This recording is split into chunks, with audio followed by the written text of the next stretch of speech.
Good morning all of you. Welcome to free thinker motive.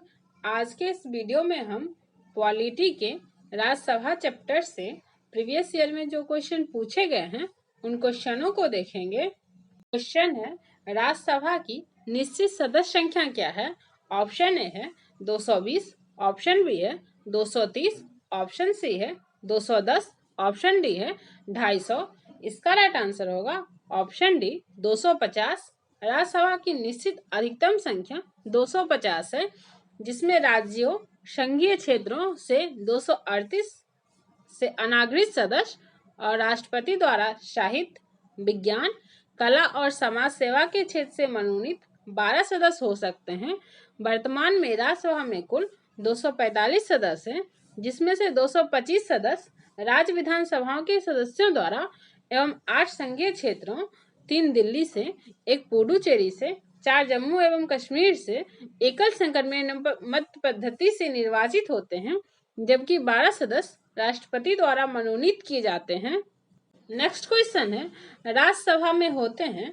Option A है 280 सदस्य, जिनमें से 20 सदस्य भारत के राष्ट्रपति द्वारा मनोनीत किया जाता है। ऑप्शन बी है 275 सदस्य, जिनमें से 18 सदस्य भारत के राष्ट्रपति द्वारा मनोनीत किए जाते हैं। ऑप्शन सी है 250 सदस्य, जिनमें से 12 सदस्य भारत के राष्ट्रपति द्वारा मनोनीत किए जाते हैं। ऑप्शन डी है 252 सदस्य, जिनमें से 12 सदस्य भारत के राष्ट्रपति द्वारा मनोनीत किए जाते हैं। इसका राइट आंसर होगा ऑप्शन सी 250 सदस्य, जिनमें से 12 सदस्य भारत के राष्ट्रपति द्वारा मनोनीत किए जाते हैं। संविधान के अनुच्छेद 80(1) के उपखंड क एवं ख के अनुसार राज्यों के और संघ राज्य क्षेत्रों के 238 से अनाधिकृत प्रतिनिधियों तथा राष्ट्रपति द्वारा नाम निर्देशित किए जाने वाले 12 सदस्यों से मिलकर राज्यसभा बनेगी। नेक्स्ट क्वेश्चन है, राज्यसभा में राज्यों के प्रतिनिधित्व निम्नांकित में से किस आधार पर किया जाता है? ऑप्शन ए है प्रत्येक राज्य के लिए बराबर, ऑप्शन बी है उनकी जनसंख्या के अनुपात में स्थान, ऑप्शन सी है उनके क्षेत्रफल के अनुपात में स्थान, ऑप्शन डी है उनके राजस्व के अनुपात में स्थान। इसका राइट आंसर होगा ऑप्शन बी उनकी जनसंख्या के अनुपात में स्थान। राज्यसभा में और राज्यों और संघ राज्य क्षेत्रों के प्रतिनिधित्व उनकी जनसंख्या के अनुपात में दिया गया है। इस प्रकार किसी राज्य से राज्यसभा में कितनी सीटें होंगी, इसका निर्धारण संविधान की 4वीं अनुसूची में कर दिया गया है। नेक्स्ट क्वेश्चन है, निम्नलिखित कथनों पर विचार कीजिए। फर्स्ट है, संघ राज्य क्षेत्रों का राज्यसभा में प्रतिनिधित्व नहीं होता है। सेकंड है, निर्वाचन झगड़ों का निर्णय करना मुख्य निर्वाचन आयुक्त के अधिकार क्षेत्र में है। थर्ड है, भारत के संविधान के अनुसार संसद में केवल लोकसभा और राज्यसभा होती है। उपयुक्त में से कौन सा कथन सही है? ऑप्शन ए है केवल 1, ऑप्शन बी है 2 और 3, ऑप्शन सी है 1 और 3, ऑप्शन डी है कोई भी नहीं। इसका राइट आंसर होगा ऑप्शन डी, कोई भी नहीं। संघ राज्य क्षेत्रों का राज्यसभा में प्रतिनिधित्व होता है दिल्ली के लिए 3, पुडुचेरी के लिए 1 तथा जम्मू एंड कश्मीर के लिए 4 राज्यसभा सीट है। निर्वाचन संबंधी झगड़ों का निर्णय करना न्यायपालिका के अधिकार क्षेत्र में आता है। संविधान के अनुच्छेद 79 के अनुसार संसद के 3 अंग राष्ट्रपति, लोकसभा और राज्यसभा है। नेक्स्ट क्वेश्चन है, राज्यसभा के सदस्य चुने जाते हैं। ऑप्शन ए है राज्यों की विधानसभा द्वारा, ऑप्शन बी है राज्यों की विधान परिषदों द्वारा, ऑप्शन सी है राज्यों की विधानसभा विधान परिषदों द्वारा, ऑप्शन डी है नगर पालिका के सदस्यों एवं ग्राम पंचायतों के सदस्यों द्वारा। इसका राइट आंसर होगा ऑप्शन ए, राज्यों की विधानसभा द्वारा। अनुच्छेद 80(4) के अनुसार राज्यसभा के सदस्य राज्य विधानसभाओं के निर्वाचित सदस्यों द्वारा अनुपातिक प्रतिनिधित्व पद्धति के आधार पर एकल संक्रमणीय मत द्वारा चुने जाते हैं। नेक्स्ट क्वेश्चन है, निम्नलिखित में से राज्यसभा के विषय में कौन सही है? फर्स्ट है, यह भंग नहीं की जा सकती।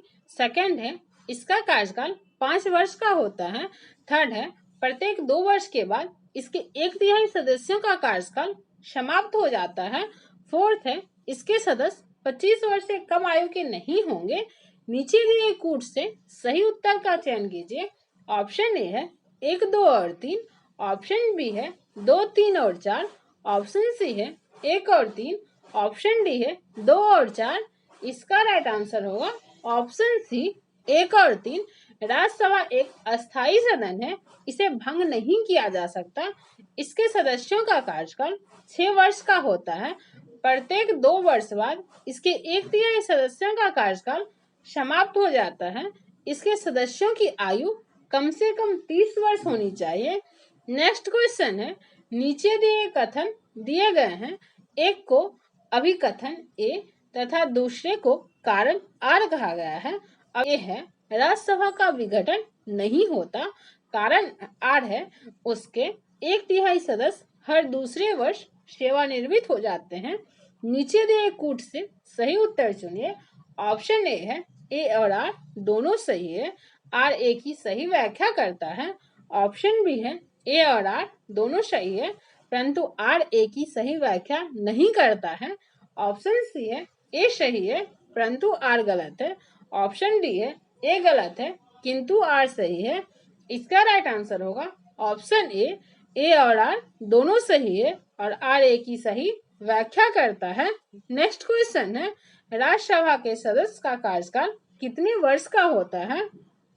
ऑप्शन ए है 3 वर्ष, ऑप्शन बी है 5 वर्ष, ऑप्शन सी है 6 वर्ष, ऑप्शन डी है 2 वर्ष। इसका राइट आंसर होगा ऑप्शन सी 6 वर्ष। अनुच्छेद 83(1) के अनुसार राज्यसभा का विघटन नहीं होगा, अर्थात यह एक अस्थायी सदन है। राज्यसभा के सदस्यों का कार्यकाल 6 वर्ष होता है। इसके यथासंभव निकटतम 1/3 सदस्य प्रत्येक 2 वर्ष की समाप्ति पर सेवानिवृत्त हो जाते हैं। नेक्स्ट क्वेश्चन है, राज्यसभा के संदर्भ में निम्नांकित में से कौन सा कथन सही है? ऑप्शन ए है इसके 1/3 सदस्य प्रति 2 वर्ष में अवकाश प्राप्त करते हैं। ऑप्शन बी है इसके आधे सदस्य प्रति 2 वर्ष में अवकाश प्राप्त करते हैं।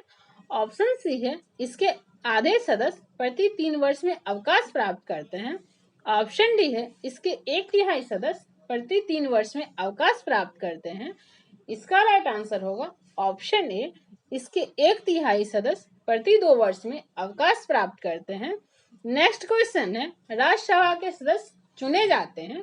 ऑप्शन ए है 4 वर्ष के लिए, ऑप्शन बी है 5 वर्ष के लिए, ऑप्शन सी है 6 वर्ष के लिए, ऑप्शन डी है आजीवन। इसका राइट आंसर होगा ऑप्शन सी 6 वर्ष के लिए। नेक्स्ट क्वेश्चन है, राज्यसभा को अस्थायी सदन कहते हैं क्योंकि ऑप्शन ए है सभी सदस्य आजीवन सदस्य होते हैं, ऑप्शन बी है इसे विघटित नहीं किया जा सकता, ऑप्शन सी है कुछ सदस्य प्रति 2 वर्ष के अवकाश में ग्रहण करते हैं, ऑप्शन डी है बी एवं सी दोनों सही है। इसका राइट आंसर होगा ऑप्शन बी इसे विघटित नहीं किया जा सकता है। नेक्स्ट क्वेश्चन है, हमारे संविधान के अनुसार राज्यसभा का कार्यकाल ऑप्शन ए है 2 वर्ष में 1 वर्ष समाप्त होता है, ऑप्शन बी है प्रत्येक 5 वर्ष में समाप्त होता है, ऑप्शन सी है प्रत्येक 6 वर्ष में समाप्त होता है, ऑप्शन डी है समाप्त होने का विषय नहीं है। इसका राइट आंसर होगा ऑप्शन डी समाप्त होने का विषय नहीं है। नेक्स्ट क्वेश्चन है, राज्यसभा को भंग करने का अधिकार किसे प्राप्त है? ऑप्शन ए है राष्ट्रपति, ऑप्शन बी है उपराष्ट्रपति, ऑप्शन सी है सर्वोच्च न्यायालय, ऑप्शन डी है उपयुक्त में से कोई नहीं। इसका राइट आंसर होगा ऑप्शन डी उपयुक्त में से कोई नहीं। नेक्स्ट क्वेश्चन है, राज्यसभा से संबंधित निम्नलिखित कथनों में से कौन सा एक सही है? ऑप्शन ए है राज्यसभा का विघटन नहीं होता है, ऑप्शन बी है इसके सदस्य राज्यों में प्रादेशिक निर्वाचन क्षेत्रों से पृथक निर्वाचन द्वारा चुने जाते हैं, ऑप्शन सी है राज्यसभा यथाशीघ्र अपने किसी सदस्य को अपना सभापति चुनती है, ऑप्शन डी है भारत के महान्यायवादी को राज्यसभा में बोलने का अधिकार नहीं है। इसका राइट आंसर होगा ऑप्शन ए राज्यसभा का विघटन नहीं होता है। राज्यसभा अस्थायी सदन है, इसका विघटन नहीं होता है। इसके सदस्यों का कार्यकाल 6 वर्ष होता है तथा 1/3 सदस्यों का निर्वाचन प्रत्येक 2 वर्ष पर होता है। साथ ही उपराष्ट्रपति राज्यसभा का प्रदेश सभापति होता है तथा महान्यायवादी को संसद के दोनों सदनों में बोलने का अधिकार है। नेक्स्ट क्वेश्चन है, राज्यसभा कैसे भंग होती है? ऑप्शन ए है सभापति के कार्यकाल पूरा होने पर। ऑप्शन बी है राष्ट्रपति द्वारा 5 वर्ष बाद भंग करते हैं। ऑप्शन सी है लोकसभा के साथ स्वतः भंग हो जाती है। ऑप्शन डी है उपयुक्त में से कोई नहीं। इसका राइट आंसर होगा ऑप्शन डी, उपयुक्त में से कोई नहीं। नेक्स्ट क्वेश्चन है, राज्यसभा किसके द्वारा भंग की जाती है? ऑप्शन ए है राष्ट्रपति के द्वारा। ऑप्शन बी है प्रधानमंत्री के द्वारा। ऑप्शन सी है मंत्रिपरिषद के द्वारा। ऑप्शन डी है उपयुक्त में से किसी के द्वारा नहीं। इसका राइट आंसर होगा ऑप्शन डी, उपयुक्त में से किसी के द्वारा नहीं।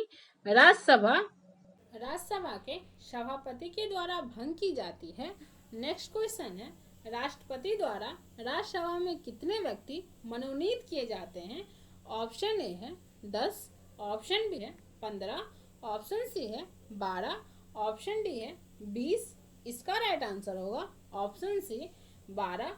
अनुच्छेद 80(1) क एवं अनुच्छेद 80(3) के अनुसार राष्ट्रपति द्वारा राज्यसभा में 12 व्यक्ति मनोनीत किए जाते हैं जिन्हें साहित्य, विज्ञान, कला और समाज सेवा क्षेत्र के विशेष ज्ञान और व्यवहारिक अनुभव प्राप्त हो। नेक्स्ट क्वेश्चन है, राज्यसभा के सदस्य बनने हेतु अर्हता के संदर्भ में निम्नलिखित अभिकथनों पर विचार कीजिए तथा उसके नीचे दिए कोड से सही उत्तर चुनिए। फर्स्ट है उम्र कम से कम 30 वर्ष होनी चाहिए। सेकंड है जहां से अभ्यर्थी को निर्वाचित किया जाना है उस राज्य की मतदाता सूची में मतदाता के रूप में पंजीकृत होनी चाहिए। थर्ड है राज्य के अंतर्गत लाभ का पद धारित नहीं होनी चाहिए। ऑप्शन ए है 1 और 2 सही है। ऑप्शन बी है 1 और 3 सही है। ऑप्शन सी है 2 और 3 सही है। ऑप्शन डी है 1, 2 और 3 सही है। इसका राइट आंसर होगा ऑप्शन बी, 1 और 3 सही है। राज्यसभा के लिए लोक प्रतिनिधित्व अधिनियम 1951 के अनुसार व्यक्ति का नाम किसी भी संसदीय निर्वाचन क्षेत्र से मतदाता के रूप में पंजीकृत होना चाहिए। 6 अप्रैल 2003 से पहले यह आवश्यक था कि प्रत्याशी का नाम जिस राज्य की मतदाता सूची में हो वहीं से राज्यसभा का चुनाव लड़ सकता है, परंतु 2003 के संशोधन अधिनियम द्वारा इसमें परिवर्तन कर दिया गया, अर्थात अब उसी राज्य की मतदाता सूची में नाम होना आवश्यक नहीं है। नेक्स्ट क्वेश्चन है, राज्यसभा के चुनाव के लिए अपेक्षित न्यूनतम आयु है। ऑप्शन ए है 25 वर्ष। ऑप्शन बी है 30 वर्ष। ऑप्शन सी है 32 वर्ष। ऑप्शन डी है 35 वर्ष। इसका राइट आंसर होगा ऑप्शन बी, 30 वर्ष। भारत की संसद राष्ट्रपति और दोनों सदनों से मिलकर बनती है। निचले सदन को लोकसभा तथा उस सदन को राज्यसभा कहते हैं। राज्यसभा के निर्वाचन के लिए न्यूनतम आयु 30 वर्ष है। नेक्स्ट क्वेश्चन है, प्रथम अभिनेत्री जो राज्यसभा के लिए नामांकित की गई। ऑप्शन ए है जयललिता। ऑप्शन बी है नरगिस दत्त। ऑप्शन सी है बैजंती माला। ऑप्शन डी है देविका रानी। इसका राइट आंसर होगा ऑप्शन बी, नरगिस दत्त। भारत की प्रथम अभिनेत्री जिन्हें राज्यसभा के लिए नामांकित किया गया नरगिस दत्त थी। उनका कार्यकाल 3 अप्रैल 1980 से 3 मई 1981 तक रहा। जयललिता जयराम की राज्यसभा सदस्य थी जो 3 अप्रैल 1984 से 28 जनवरी 1989 तक अपने पद पर रही। वैजंती माला वाली 27 अगस्त 1993 से 26 अगस्त 1999 राज्यसभा के लिए नामांकित सदस्यों में थी। देविका रानी चौधरी बस 1969 में प्रथम दादा साहब फाल्के पुरस्कार प्राप्त करने वाली पहली अभिनेत्री थी। नेक्स्ट क्वेश्चन है, निम्नलिखित में से कौन सा एक कथन राज्य सूची के विषय में विधि बनाने की संसद की शक्ति के बारे में सही नहीं है। ऑप्शन ए राज्यसभा को घोषित करना होगा कि ऐसा करना राष्ट्रीय हित में है। ऑप्शन बी है राज्यसभा को उपस्थित और मत देने वाले सदस्यों में से कम 2/3 सदस्यों द्वारा समर्थित संकल्प पारित करना होगा। ऑप्शन सी है ऐसी विधि संपूर्ण भारत या उसके किसी भाग के लिए बनाई जा सकती है। ऑप्शन डी है राज्य सूची में सम्मिलित विषय के संबंध में राष्ट्रीय हित के विधि केवल राज्यसभा बना सकती है। इसका राइट आंसर होगा ऑप्शन डी, राज्य सूची में सम्मिलित विषय के संबंध में राष्ट्रीय हित में विधि केवल राज्यसभा बना सकती है। संविधान के अनुच्छेद 249 के तहत यदि राज्यसभा अपने उपस्थित एवं मत देने वाले सदस्यों के कम से कम 2/3 बहुमत से ऐसा संकल्प पारित कर दे कि राज्य सूची के किसी विषय पर विधि बनाना राष्ट्रीय हित में आवश्यक है, तो संसद उस विषय पर विधि बना सकती है। साथ ही ऐसी विधि संपूर्ण भारत या उसके किसी भी भाग के लिए बनाई जा सकती है। राज्य सूची में सम्मिलित विषय पर राष्ट्रीय हित के विधि राज्यसभा द्वारा प्रस्ताव पारित होने के उपरांत संसद बनाती है, न कि केवल राज्यसभा।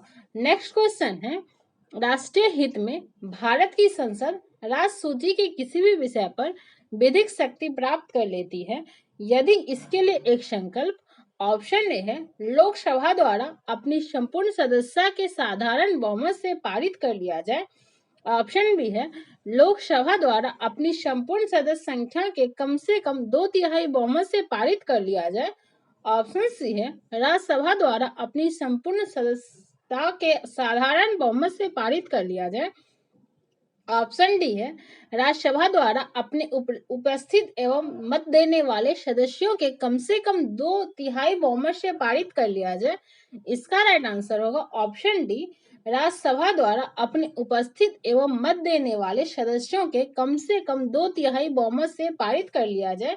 नेक्स्ट क्वेश्चन है, भारतीय संविधान का कौन सा अनुच्छेद संसद को राज्य सूची के विषय पर कानून बनाने के लिए शक्ति प्रदान करता है? ऑप्शन ए है अनुच्छेद 115, ऑप्शन बी है अनुच्छेद 117, ऑप्शन सी है अनुच्छेद 240, ऑप्शन डी है अनुच्छेद 249। इसका राइट आंसर होगा ऑप्शन डी, अनुच्छेद 249। नेक्स्ट क्वेश्चन है, निम्नलिखित कथनों पर विचार कीजिए। फर्स्ट है राज्यसभा में धन विधेयक को या तो अस्वीकार करने या संशोधित करने की शक्ति निहित है। सेकंड है राज्यसभा अनुदानों की मांगों पर मतदान नहीं कर सकती है। थर्ड है राज्यसभा में वार्षिक वित्तीय विवरण पर चर्चा नहीं हो सकती है। उपयुक्त कथनों में से कौन से सही हैं? ऑप्शन ए है केवल एक, ऑप्शन बी है 1 और 2, ऑप्शन सी है केवल 2 और 3, ऑप्शन डी है 1, 2 और 3। इसका राइट आंसर होगा ऑप्शन बी, केवल 1 और 2। अनुच्छेद 109 के अनुसार धन विधेयक केवल लोकसभा में प्रस्तुत किए जा सकते हैं। लोकसभा द्वारा धन विधेयक पारित किए जाने के पश्चात राज्यसभा में उसकी सिफारिश हेतु प्रेषित किया जाता है, जिसे राज्यसभा 14 दिन के भीतर अपनी सिफारिशें सहित लोकसभा को लौटा देती है। परंतु लोकसभा राज्यसभा की किसी सिफारिशों को मानने या न मानने हेतु स्वतंत्र है। यदि राज्यसभा 14 दिनों के भीतर धन विधेयक लोकसभा को वापस नहीं करती है तो उसे उसी रूप में दोनों सदनों द्वारा पारित माना जाएगा। अतः राज्यसभा को धन विधेयक में संशोधन या अस्वीकार करने की कोई शक्ति प्राप्त नहीं है।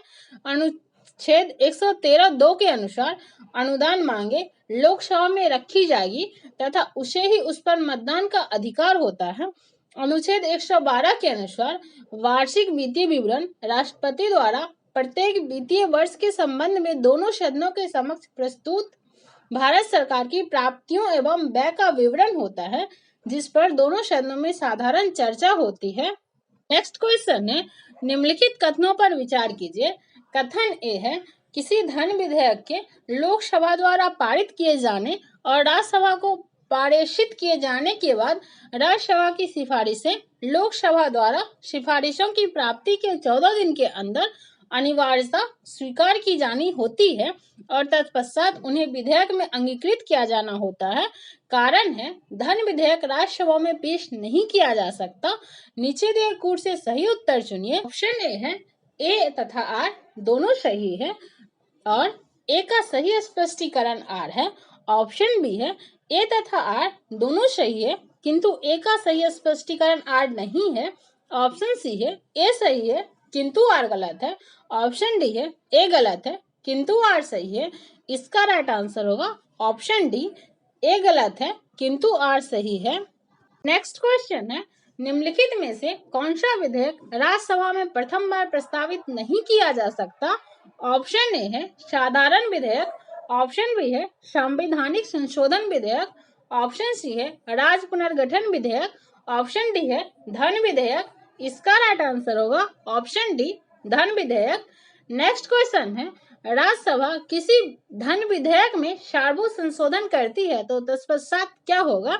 ऑप्शन ए है लोकसभा राज्यसभा की अनुशंसाओं को स्वीकार करे या अस्वीकार करे इस विधेयक पर आगे कार्रवाई कर सकती है। ऑप्शन बी है लोकसभा विधेयक पर आगे कोई विचार नहीं कर सकती। ऑप्शन सी है लोकसभा विधेयक को पुनर्विचार के लिए राज्यसभा को लौटा सकती है। ऑप्शन डी है राष्ट्रपति विधेयक को पारित करने के लिए संयुक्त बैठक आहूत कर सकता है। इसका राइट आंसर होगा ऑप्शन ए लोकसभा राज्यसभा की अनुशंसाओं को स्वीकार करे या अस्वीकार करे इस विधेयक पर आगे कार्रवाई कर सकता है। संविधान के अनुच्छेद 109(2) के अनुसार लोकसभा राज्यसभा की अनुशंसाओं को या तो स्वीकार करेगी या उनमें से सभी या किन्हीं को अस्वीकार करेगी, क्योंकि धन विधेयक के बारे में लोकसभा को विशेष प्राधिकार संविधान द्वारा प्रदत्त है। नेक्स्ट क्वेश्चन है निम्न में से कौन सी शक्तियां लोकसभा को राज्यसभा की तुलना में अन्य रूप से प्राप्त है? फर्स्ट है धन या वित्त विधेयक लोकसभा में प्रस्तुत किया जा सकता है। सेकंड है धन विधेयक के निरस्तीकरण अथवा संशोधन के संबंध में। थर्ड है मंत्रिपरिषद के उत्तरदायी के संबंध में। फोर्थ है अखिल भारतीय सेवाओं के सृजन में। निम्नलिखित कूटों में से सही उत्तर चुनिए। ऑप्शन ए है पहला, दूसरा, तीसरा और चौथा। ऑप्शन बी है पहला, दूसरा और तीसरा। ऑप्शन सी है पहला, तीसरा और चौथा। ऑप्शन डी है दूसरा, तीसरा और चौथा। इसका राइट आंसर होगा ऑप्शन बी पहला, दूसरा और तीसरा। धन विधेयक के प्रस्तुतिकरण एवं इनके निरस्तीकरण एवं संशोधन के संबंध में अनुच्छेद 109 तथा मंत्रिपरिषद के उत्तरदायित्व के संबंध में अनुच्छेद 75(3) लोकसभा को राज्यसभा की तुलना में अन्य रूप से शक्तियां प्राप्त हैं। अखिल भारतीय सेवाओं के सृजन अनुच्छेद 312 के संबंध में राज्यसभा को अन्य शक्ति प्राप्त है। नेक्स्ट क्वेश्चन है निम्नलिखित विशेषाधिकारों में से कौन से भारत के संविधान द्वारा राज्यसभा को प्रदत्त किए जाते हैं? ऑप्शन ए है राज्य का वर्तमान राज्य क्षेत्र परिवर्तित करना और राज्य का नाम परिवर्तन करना। ऑप्शन बी है संसद को राज्य सूची के नियम बनाने अथवा एकाधिक अखिल भारतीय सेवाओं को सृजन करने हेतु सशक्त बनाने के लिए एक प्रस्ताव पारित करना। ऑप्शन सी है राष्ट्रपति की निर्वाचन प्रक्रिया में संशोधन करना और राष्ट्रपति की सेवा निवृत्ति के पश्चात उनकी पेंशन निर्धारित करना। ऑप्शन डी है चुनाव आयोग के क्रियाकलापों का निर्धारण करना और चुनाव आयुक्तों की संख्या निर्धारित करना। इसका राइट आंसर होगा ऑप्शन बी संसद को राज्य सूची के नियम बनाने और एक अथवा एकाधिक अखिल भारतीय सेवाओं का सृजन करने हेतु सशक्त बनाने के लिए एक प्रस्ताव पारित करना। अनुच्छेद 249 के तहत राज्यसभा यदि अपने उपस्थित एवं मत देने वाले सदस्यों के 2/3 बहुमत द्वारा राज्य सूची के किसी विषय पर कानून बनाने के लिए प्रस्ताव पारित कर दे तो संसद उस पर कानून बना सकती है। इसी प्रकार यदि राज्यसभा अनुच्छेद 312 के तहत अखिल भारतीय सेवाओं की स्थापना, जिसमें न्यायिक सेवा भी शामिल है, के लिए यदि उपस्थित और मत देने वाले सदस्यों में से 2/3 सदस्यों के समर्थन में कल पारित कर दे तो संसद ऐसी सेवा या सेवाओं की स्थापना कर सकेगी। नेक्स्ट क्वेश्चन है भारतीय संविधान के अंतर्गत निम्नलिखित में से कौन सा अनुच्छेद संसद को राज्य सूची के विषय में संबंध में विधि बनाने की शक्ति प्रदान करता है? ऑप्शन ए है अनुच्छेद 115, ऑप्शन बी है अनुच्छेद 116, ऑप्शन सी अनुच्छेद 226, ऑप्शन डी अनुच्छेद 249। इसका राइट आंसर होगा ऑप्शन डी अनुच्छेद 249। नेक्स्ट क्वेश्चन है निम्नलिखित में से किसके संबंध में राज्यसभा का अनन्य अधिकार है? ऑप्शन ए राष्ट्रपति को अवदस्त करने हेतु कार्यवाही प्रारंभ करना। ऑप्शन बी है सर्वोच्च न्यायालय के न्यायाधीशों को अवदस्त करने हेतु कार्यवाही करना। ऑप्शन सी है एक अखिल भारतीय सेवा के सृजन हेतु संतुष्टि करना। ऑप्शन डी है उपयुक्त में से कोई नहीं। इसका राइट आंसर होगा ऑप्शन सी एक नई अखिल भारतीय सेवा के सृजन हेतु संतुष्टि करना। भारतीय संविधान के अनुच्छेद 312 के तहत एक नई अखिल भारतीय सेवा के सृजन हेतु संतुष्टि करना राज्यसभा का अन्य अधिकार है। इस अनुच्छेद के अनुसार राज्यसभा अखिल भारतीय सेवाओं, जिनके अंतर्गत अखिल भारतीय न्यायिक सेवा है, के लिए यदि उपस्थित और मत देने वाले सदस्यों में से 2/3 सदस्यों के समर्थन से संकल्प पारित कर दे तो संसद ऐसी सेवा या सेवाओं की स्थापना कर सकेगी। नेक्स्ट क्वेश्चन है, निम्नलिखित में से कौन राज्यसभा की एकांकित शक्ति के अंतर्गत आता है? ऑप्शन ए है नई अखिल भारतीय सेवाओं का सृजन, ऑप्शन बी है आकस्मिक रिक्ति में भारत के उपराष्ट्रपति का निर्वाचन, ऑप्शन सी है किसी राज्य की विधान परिषद की समाप्ति, ऑप्शन डी है अपने सभापति को अध्यक्ष करना। इसका राइट आंसर होगा ऑप्शन ए नई अखिल भारतीय सेवाओं का सृजन। नेक्स्ट क्वेश्चन है, राज्यसभा की लोकसभा के समान शक्तियां किस क्षेत्र में है? ऑप्शन ए है नई अखिल भारतीय सेवाएं गठित करने के विषय में, ऑप्शन बी है संविधान में संशोधन करने के विषय में, ऑप्शन सी है सरकार को हटाने के विषय में, ऑप्शन डी है कटौती प्रस्ताव प्रस्तुत करने के विषय में। इसका राइट आंसर होगा ऑप्शन बी संविधान में संशोधन करने के विषय में। राज्यसभा की लोकसभा के समान शक्तियां संविधान में संशोधन करने के विषय में है। संविधान संशोधन हेतु विधेयक चाहे किसी भी सदन में प्रस्तुत किया जाए, परंतु उसे दोनों सदनों से पृथक पृथक पारित होना अनिवार्य है। नए अखिल भारतीय सेवाएं गठित करने के विषय में अनुच्छेद 312 के अंतर्गत राज्यसभा को आतंकित शक्ति प्राप्त है। सरकार को हटाने के विषय में लोकसभा को ही शक्तियां प्राप्त होती है, क्योंकि मंत्रिपरिषद सामूहिक रूप से लोकसभा के प्रति उत्तरदायी होती है। कटौती प्रस्ताव प्रस्तुत करने के विषय में भी लोकसभा को अधिक शक्तियां प्राप्त है। नेक्स्ट क्वेश्चन है, यदि सरकार राज्यसभा में पराजित हो जाए तो क्या होता है? ऑप्शन है प्रधानमंत्री अपना त्यागपत्र दे देता है, ऑप्शन बी है संसद भंग हो जाती है, ऑप्शन सी है राष्ट्रपति शासन लागू हो जाता है, ऑप्शन डी है उपयुक्त में से कुछ भी नहीं होता। इसका राइट आंसर होगा ऑप्शन डी उपयुक्त में से कुछ नहीं होता। यदि सरकार राज्यसभा में पराजित हो जाए तो सरकार के ऊपर कोई प्रभाव नहीं पड़ता, क्योंकि अनुच्छेद 75(3) के अनुसार सरकार लोकसभा के प्रति सामूहिक रूप से उत्तरदायी होता है। नेक्स्ट क्वेश्चन है, निम्नलिखित कथनों में से कौन एक भारत के संविधान की चौथी अनुसूची को सही सही वर्णित करता है? ऑप्शन ए है इसमें संघ और राज्यों के बीच शक्तियों का विवरण सूचीबद्ध है, ऑप्शन बी है इसमें संविधान में सूचीबद्ध भाषाएं हैं, ऑप्शन सी है जनजाति क्षेत्रों का प्रशासन, ऑप्शन डी है इसमें राज्यसभा में स्थानों का आवंटन है। इसका राइट आंसर होगा ऑप्शन डी इसमें राज्यसभा में स्थानों का आवंटन है। चौथी अनुसूची में राज्यसभा में राज्यों के लिए अलग अलग स्थानों का आवंटन है। संघ एवं राज्यों के बीच शक्तियों का विवरण 7वीं अनुसूची में है, भाषाएं 8वीं अनुसूची में है, जनजातीय क्षेत्रों के प्रशासन संबंधी प्रावधान 5वीं और 6ठी अनुसूची में है।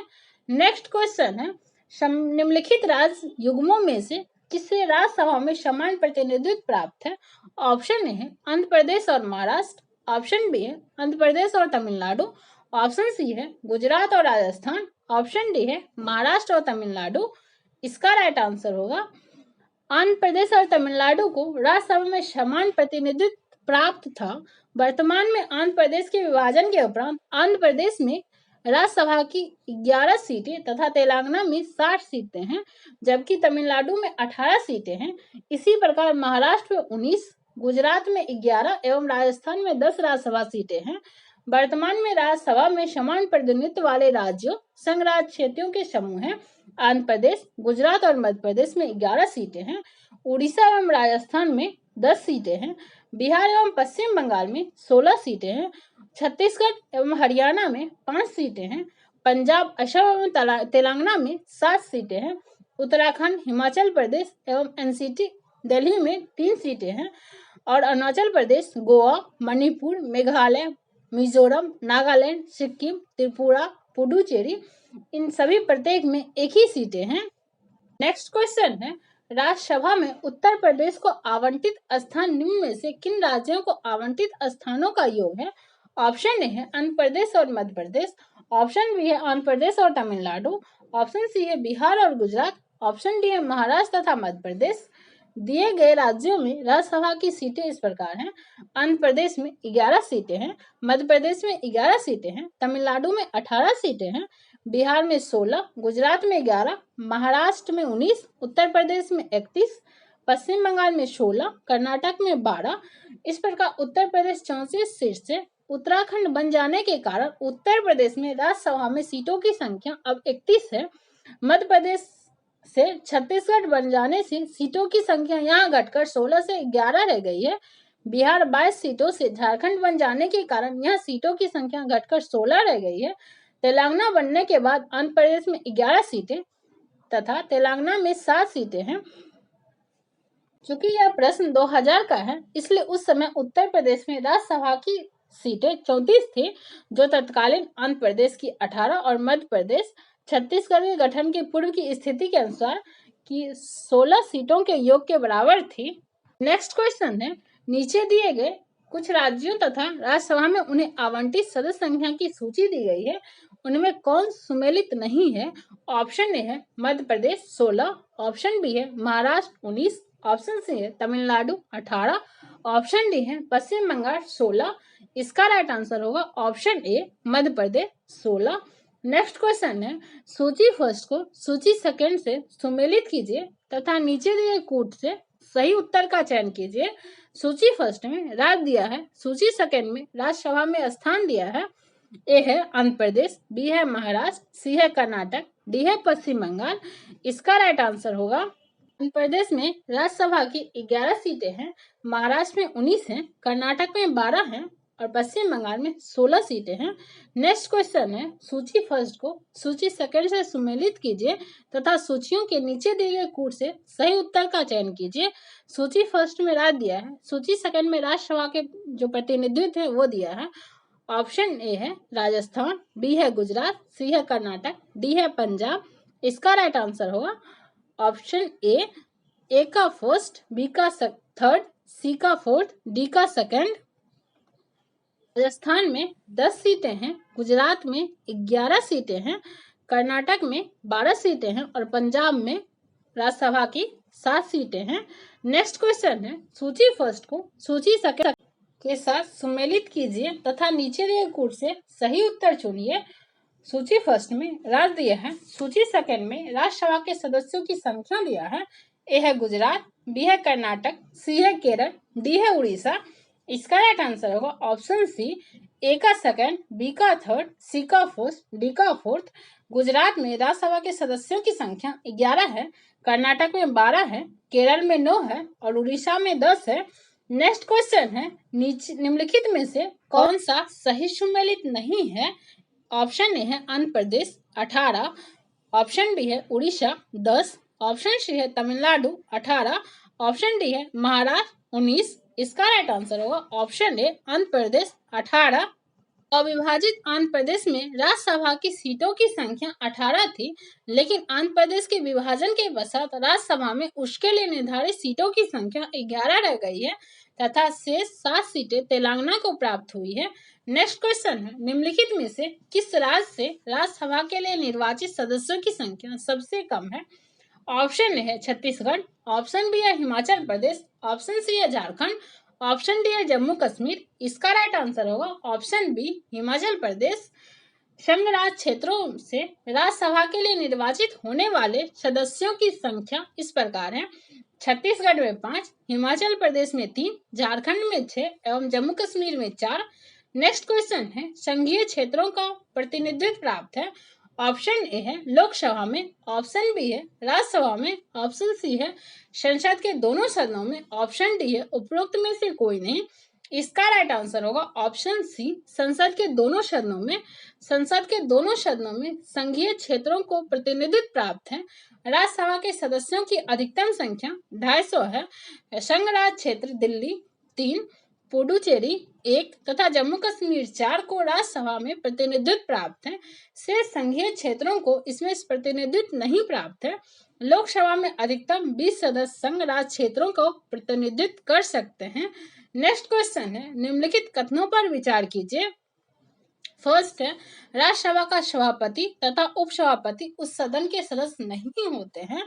सेकंड है, जबकि राष्ट्रपति के निर्वाचन में संसद के दोनों सदनों के मनोनीत सदस्यों को मतदान का कोई अधिकार नहीं होता, उनको राष्ट्रपति के निर्वाचन में मतदान का अधिकार होता है। उपयुक्त कथनों में से कौन सा सही है? ऑप्शन ए है केवल एक, ऑप्शन बी है केवल दो, ऑप्शन सी है एक और दो दोनों, ऑप्शन डी है ना तो एक ना ही दो। इसका राइट आंसर होगा ऑप्शन बी केवल दो। अनुच्छेद 89(1) के अनुसार राज्यसभा का सभापति उपराष्ट्रपति होता है, जो कि सदन का सदस्य नहीं होता है, परंतु अनुच्छेद 89(2) के अनुसार राज्यसभा का उपसभापति सदस्यों में से चुना जाता है। अनुच्छेद 54 क के अनुसार राष्ट्रपति के निर्वाचन में संसद के दोनों सदनों के निर्वाचित सदस्य निर्वाचन गण में शामिल होते हैं, न कि मनोनीत सदस्य। जबकि अनुच्छेद 66(1) के अनुसार उपराष्ट्रपति के निर्वाचन में संसद के दोनों सदनों के सभी सदस्य भाग लेते हैं। नेक्स्ट क्वेश्चन है, राज्यसभा का अध्यक्ष होता है।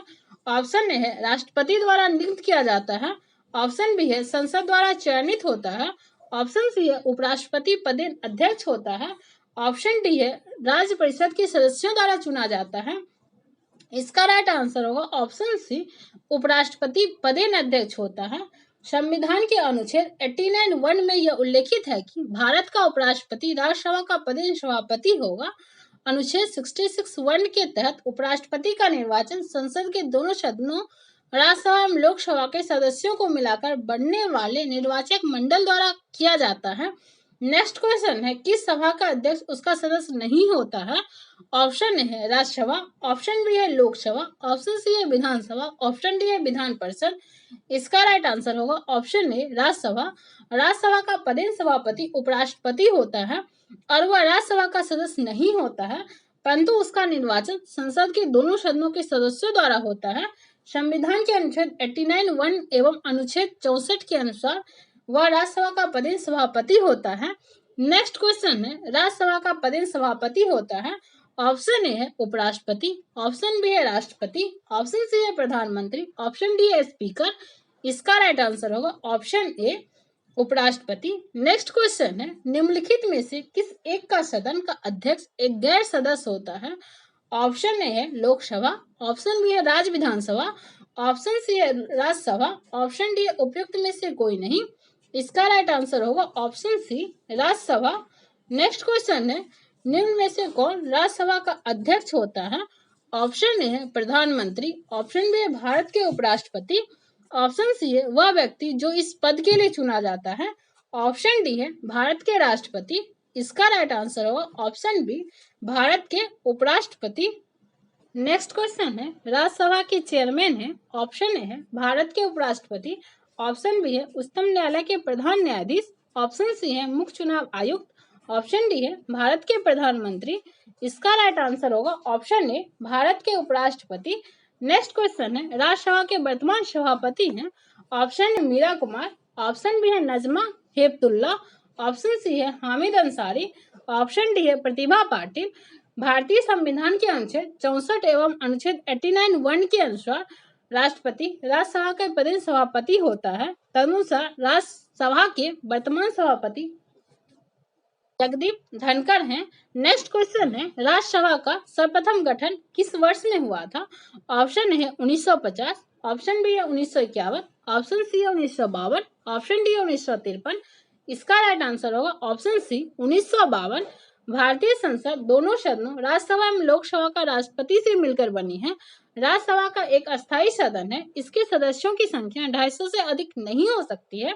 इसका विघटन नहीं होता, बल्कि इसके 1/3 सदस्य प्रत्येक 2 वर्ष पर सेवानिवृत्त हो जाते हैं। सर्वप्रथम इसका गठन 3 अप्रैल 1952 को हुआ था। इसकी पहली बैठक 13 मई 1952 को हुई थी। नेक्स्ट क्वेश्चन है, निम्न में से कौन राज्यसभा का सदस्य होते हुए भी लोकसभा की कार्रवाई में भाग ले सकता है? ऑप्शन ए है राज्यसभा का मनोनीत सदस्य जो क्षेत्र विशेषज्ञ हो, ऑप्शन बी है राज्यसभा का उपसभापति, ऑप्शन सी है मंत्री जो राज्यसभा का सदस्य हो, ऑप्शन डी है राज्यसभा में सदन का नेता, ऑप्शन ई है उपयुक्त में से कोई नहीं। इसका राइट आंसर होगा ऑप्शन सी मंत्री जो राज्यसभा का सदस्य हो। वह मंत्री जो राज्यसभा का सदस्य हो राज्यसभा का सदस्य होते हुए भी लोकसभा की कार्यवाही में भाग ले सकता है।